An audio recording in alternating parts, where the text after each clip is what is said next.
Now, I want to transition into Bernard Hopkins. I mean, what he was able to do this March 9th, again, he broke his own record, made history.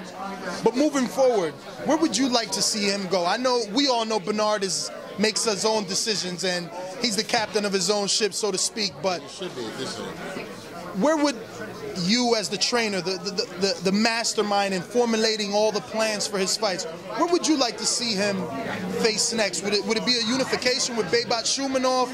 Would it be an overseas fight that would probably generate a lot more money versus a Cleverly?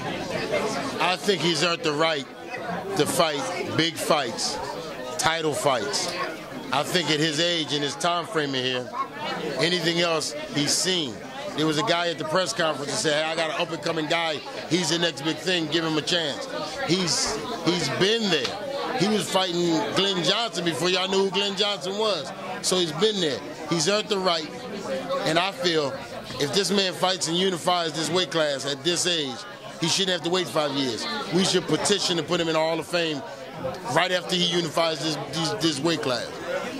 That would be my thing. I'll petition for that. But that's my thoughts on it.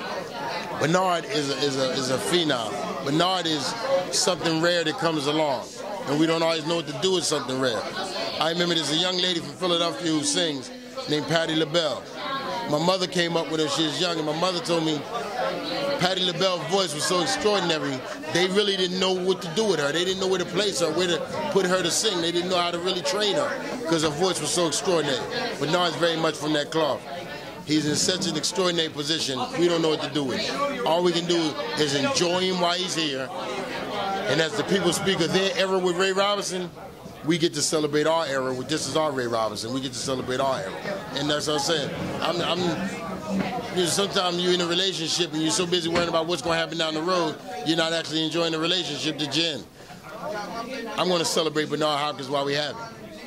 So you would only want to see him in title fights. I mean, Chad Dawson's a guy that he's already had 2 fights with.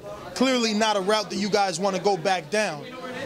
So leaves Beybat Shumanov, Golden Boy fighter. Have you ever seen tape on Beybat?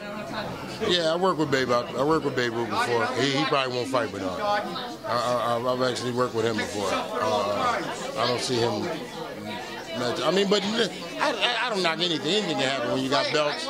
Anything can happen. You know what I mean? I would like to see Bernard have the opportunity to unify the division. And that's the route that I'm going. That's the dilemma that I see as a media person in the sport.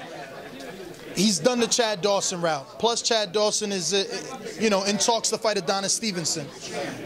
Beybat is somebody that's on his promotional company, but still green, even though he's a champion.